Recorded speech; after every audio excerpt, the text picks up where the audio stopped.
welcome to the Rise Above show with Patricia Jo Grover, where we rise above our challenges and turn believers into achievers. I just want to take a quick moment and thank our sponsors, 133 Approved Funding. They've had money when people have needed it to keep their businesses open, keep people employed. But for those who are trying to start a new business or scale an existing one, they have funding available for that, as well as consumer financing for people to be able to take advantage of packages that myself or Jay may have available. So if anybody would like more information, you can reach out to me. And without further ado, I want to talk to you a little bit about my guest today, Jay Fairbrother. And let me tell you a little bit about Jay. You know, he's the founder of the Profit Architects. He's a serial entrepreneur and a business coach with over 30 years of experience starting, scaling, buying, and selling businesses. Jay's story includes losing everything in 2010 in the financial crisis and raising from his ashes. His mission over the next decade is to help 100 entrepreneurs each add 6 figures into their profit of their business. His program, Selling from the Heart with Integrity and Authenticity, will help you convert more prospects already in your pipeline, which goes 100% to the bottom line. So happy to have you with me, Jay. Hi, Patty. I'm glad to be here. Really glad. Yeah. You know, and so many people right now have, different struggles. People can understand where you're coming from, the story that you just shared with us here.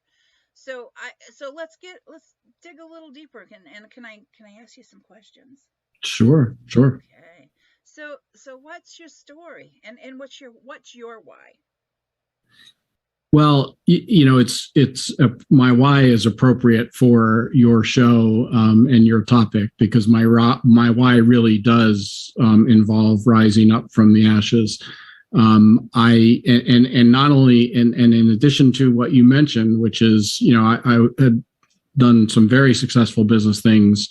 I've had massive success and massive failures. And I did lose everything after the financial crisis, after 2010. And then I sort of went into survival mode, and I was doing lots of consulting back then and doing some other things. And actually a few years ago, based on some personal stuff that happened, I actually even hit a further low point in my journey. And I was really in a very dark place. And I kind of reached down and I said, what do I need here to keep going, to keep, myself in the game? And it was not this brilliant, a star didn't arise in the sky. And I, said, oh, there's the answer. But I just kind of thought, I've got to get back to hanging out with and helping entrepreneurs.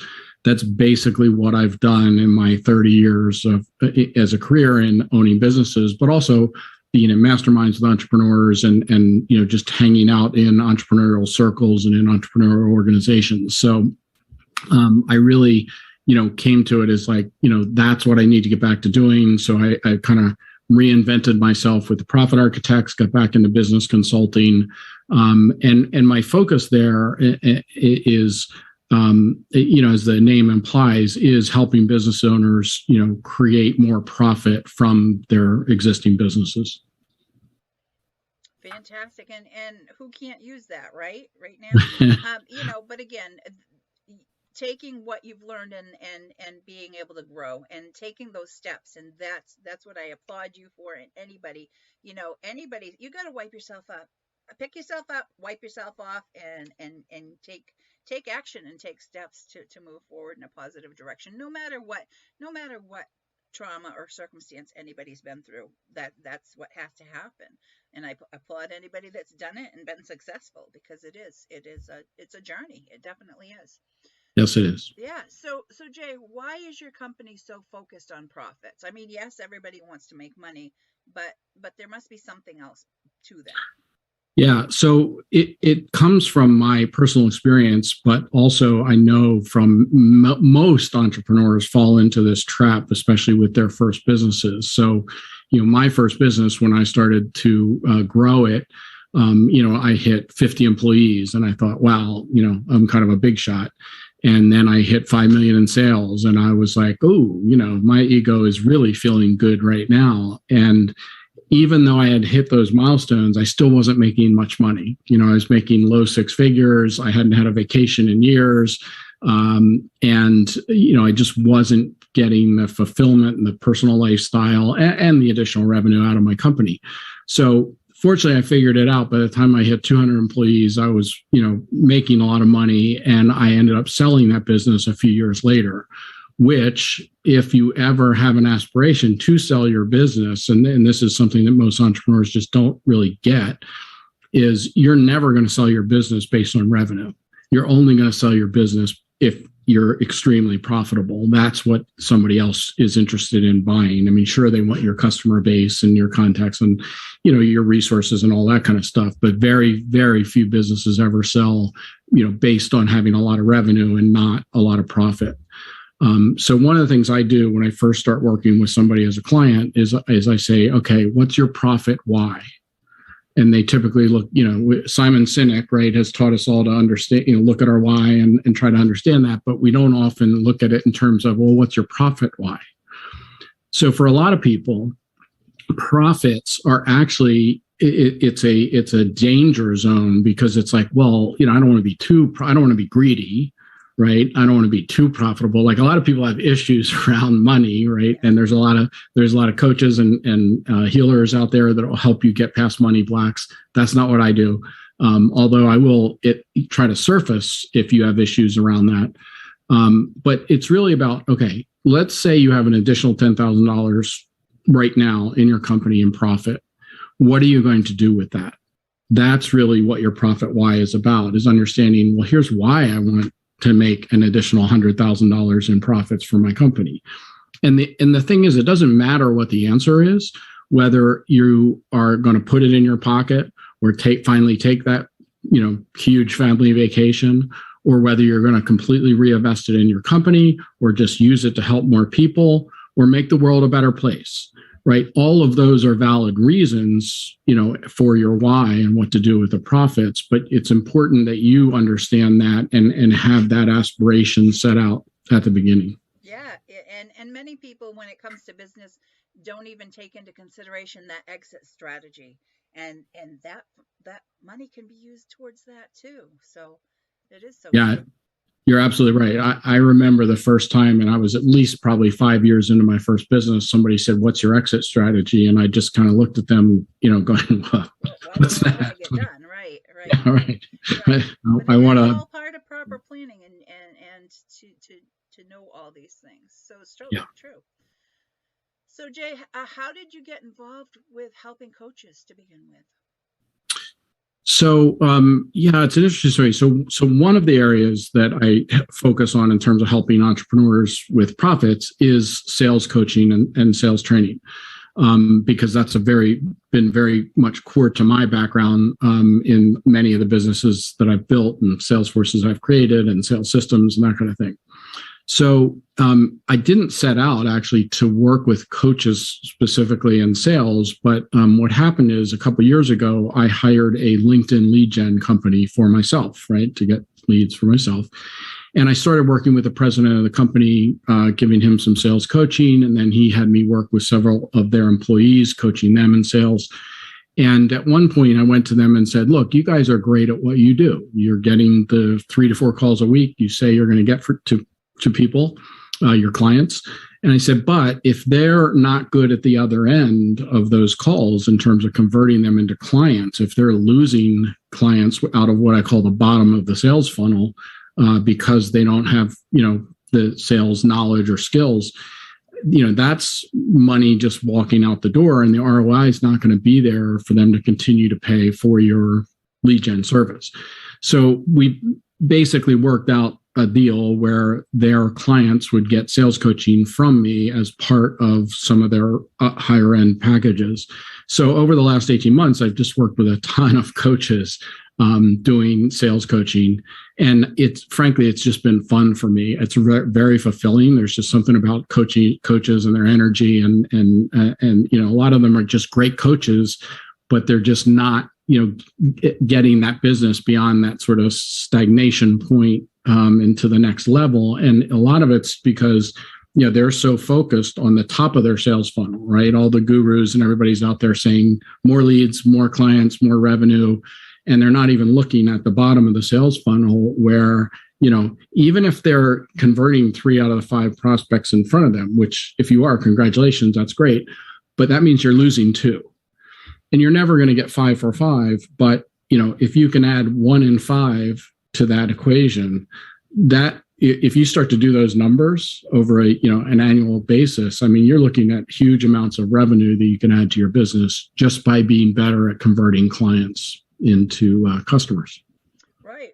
And that can be affected by many different ways. If you have the systems in place, and many coaches and consultants, that's not our lane. We don't understand all those other things. So that is true, and that's a wonderful thing. So yeah, that makes a lot of sense. So Jay, what can I ask you? What are some of the biggest mistakes that people make in selling? So, and this is true universally, not just with coaches, but I'd start with just you talk too much. So especially what happens with coaches is because they're experts at whatever they're coaching in, right?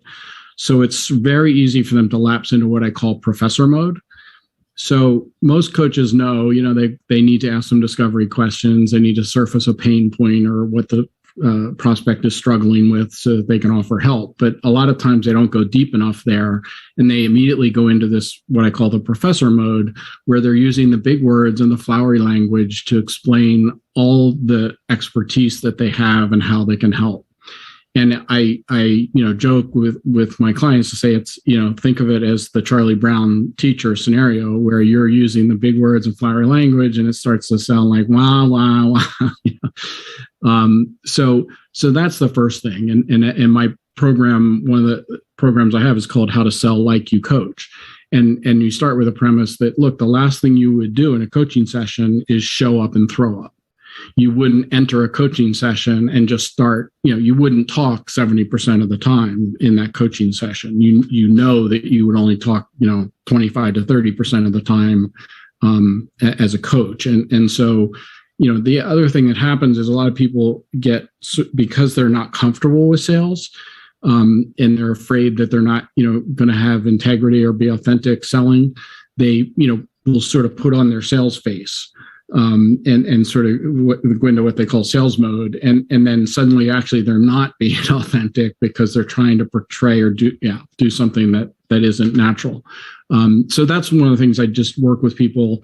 There could be simple things that you can implement so that you are selling from a more natural, conversational, comfortable, and authentic place. So wonderful. That is.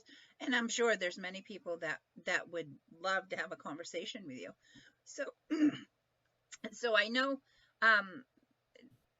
about storytelling, and I think that ties in somewhere here. So can you tell us more your theory on storytelling as part of sales? Yeah. So everybody's heard, the expression facts tell, stories sell. Everybody sort of understands that stories are important to, any kind of persuasion, sales, that kind of thing. And it's true, but a lot of people kind of don't know where and how to use stories and when to use them. So that's one of the things that I work with people is, coming up with stories to basically replace the big words and the flowery language they're used to talking about in their sales process. And so one of the things I do is work with people to attach a story to each one of their USPs or their, the pain points that they solve, so that rather than, I'm trying to solve this pain point, rather than use all my big words and flowery language, I have trained myself to know, here's the story I tell that illustrates or demonstrates how you have solved those problems for someone else in a similar situation. And then the other kind of common mistake people are making with the stories is they're not detailed enough. So you might, say, well, yeah, so I had a client once and they were in this industry and they had this problem and I came in and just gone on about all the things you did. And again, it's more about you now.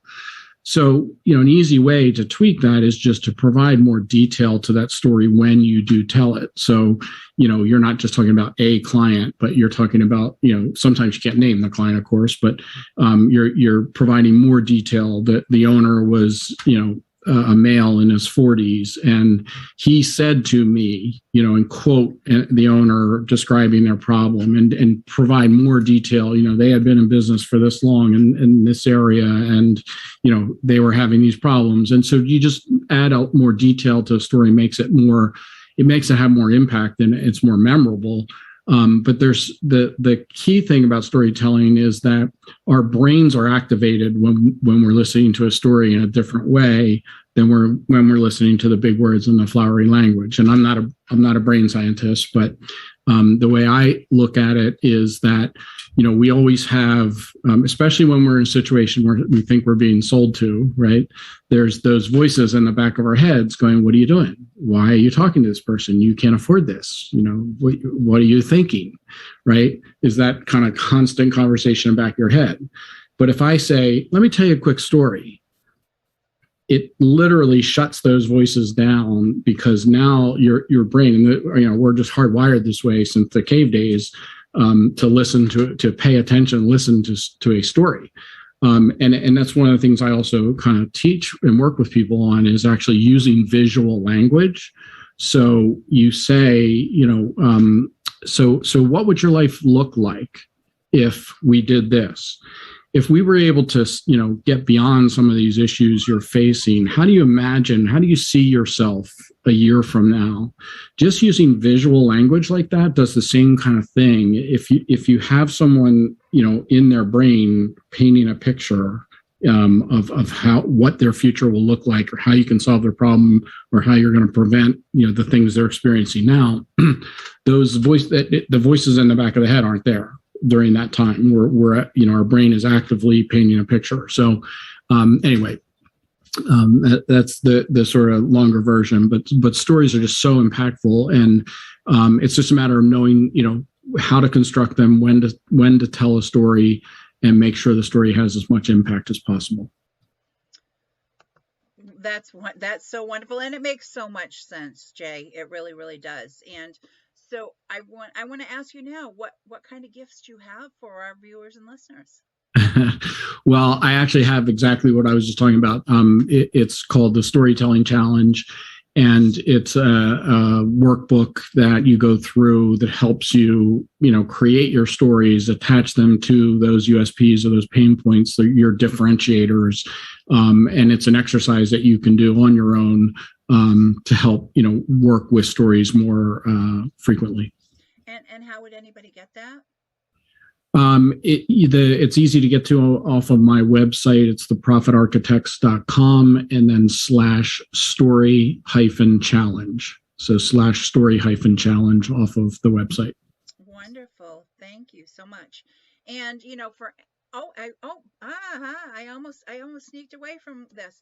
Actually, everyone, Jay is going to be joining us as a speaker in the vocational dimension of life on the Rise Above Summit, where he's going to be sharing some more information too. So you'll be able to catch him on Wednesday, October 6th at about 7:30 p.m. Eastern Standard Time. And you'll be able to if you go to the Facebook page of the Rise Above Summit, you'll be able to get the rest of the schedule of everybody in the Eventbrite link. I'm sure we'll share that below here. So we'll share that so everybody could, if they wanted to register for the to be an attendee. So, and if you go ahead. I'm sorry to interrupt that. No, and if you're listening now and you show up for the summit, remind us there that, because for time's sake, we didn't even have time to talk about ROI in selling and how powerful that is. So on the summit, I promise to give you some quick tips on ROI.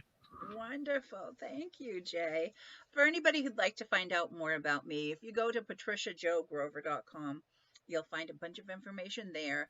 And I have gifts for anybody that's with us today. If you're in the continental US and you text the word GOAL, GOAL, to 26786, or if you're out of the continental US, it's 1-866-926-4020. We'll have goodies come right to your inbox. And we have a little video on the way out. And again, thank you for being with us, and we'll see you next time.